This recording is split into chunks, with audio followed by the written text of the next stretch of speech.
Welcome to the Residential Report, the show where we go over everything housing and residence life related here at UNCG.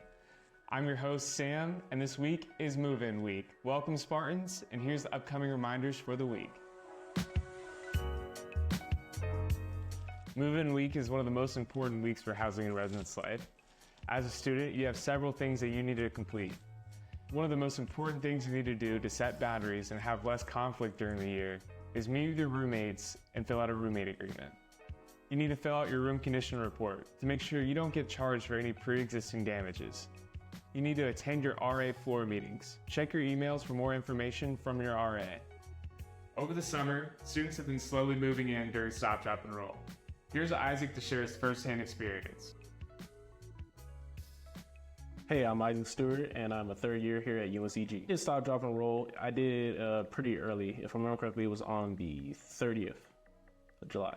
During Stop, Drop, and Roll, I decided to bring my refrigerator, microwave, most of my clothes, and some of my essentials for bathing and stuff like that there. Something I wish I would have brought during Stop, Drop, and Roll was maybe like another card just in case to have as a backup, because I did unfortunately have a good amount of things, and that was kind of a complication, but all in all, it was good.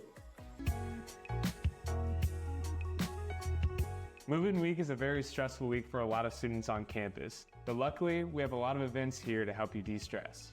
First is the RHA Carnival, happening on August 24th at 6 p.m. Show up for food, games, and prizes. Once you're all moved in, make sure to take a picture of your room and submit it to our Best Dressed Room contest. The link is in the description below. We are accepting entries now up until September 15th, and you can win up to $650 in merchandise and prizes. And finally, we have Rock and Welcome Week, happening from August 16th to September 1st. Events include our club fair, fall kickoff, and other sporting events. So make sure to get involved on campus, and we hope to see you there.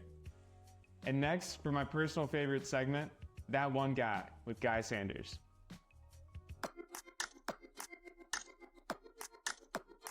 Welcome to That One Guy with Guy Sanders. Guy, thank you for being with us today. Sure. Do you have any tips for students to get settled in on their first week?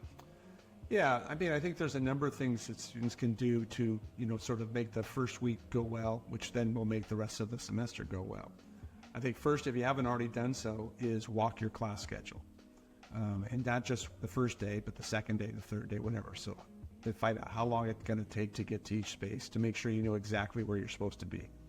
Nothing is more frustrating than waking up, being a little bit late and not knowing where you're supposed to be. So that's to be the first tip.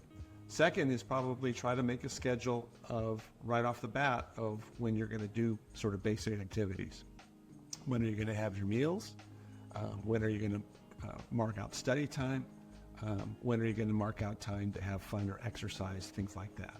If you just sort of randomly let it happen, it won't happen in a way that'll help you. Right. So I think I would go ahead and try to make a schedule as best you can. And that schedule should reflect sort of your goals for the year.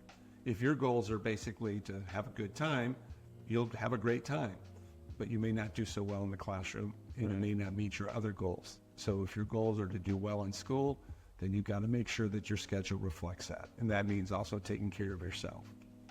Awesome. That's like goals and time management. Absolutely. That's, if you start from the beginning and develop that habit, you'll continue to hold on to it for 4 years that you're here at UNCG. And that's really a goal. Get out of here in 4 years, not 5 years, or, take a break for 2.5 years or whatever, is to kind of move through and do all those things. Make yourself aware of all the different services and things that are available to you. You have a rec center that you're paying a significant amount in your tuition and fees. Right. You might as well go out and use it. They've got a lot of different programs. You don't have to, do anything specifically, but you can just go over there and swim. You can just go over there and, walk on a treadmill. And you may not want to do some of these things now because the weather's great and you'll be outside, but come winter time when it gets cold, that's going to be the best place for you to do some exercise. Right. Check out the EUC. There's lots of things to do in the EUC besides just eat on the first floor and go to the bookstore. There's a number of different campus organizations that are there, many different programs that can be offered in that space. And then take advantage of the other things that you're paying for, such as athletic events. Go to the Weatherspoon Art Gallery. These are all things that are part of the package that's included in your tuition fee, to take advantage of them, because once you graduate, you'll have to pay much more to go ahead and do those things. Right. It's very useful. Thank you. You're welcome. Next up is staff appreciation. We want to send a huge thank you to our housekeeping and maintenance teams for keeping the facilities running up during the summer and prepared to have a great semester. So if you see any housekeeping or maintenance workers, make sure to tell them thank you for all their hard work. And that's it for Move-In Week. Thank you guys for watching the Residential Report, and tune in next time for more housing and residence life updates. Until then, have a great week and go Spartans.